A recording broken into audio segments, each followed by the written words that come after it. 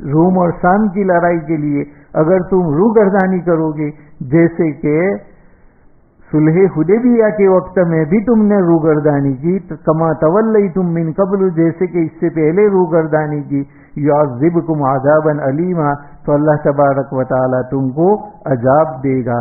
اس لیے ہم پہلے سے کہہ دیتے ہیں کہ تم کو بلایا جائے گا اور اس میں تمہیں اطاعت کرنی ہے، جو بلائے کفار کے ساتھ جنگ کے لیے، تم اگر اطاعت کرو گے تو اللہ تبارک و تعالی اجر حسن دے گا، اور ابھی جو تم نے پہلو تہی کی اور ابھی جو تم نے نافرمانی کی تو اس کو بھی اللہ تبارک و تعالی معاف کر دے گا، اور اگر اس وقت ابھی نافرمانی کی تو سمجھو کہ ابھی کی جو نافرمانی ہوئی اس پر تمہیں افسوس نہیں ہے، اس لیے بعد میں بھی تم نے نافرمانی کی، تب تو اللہ تبارک و تعالی تم کو عذاب دے گا۔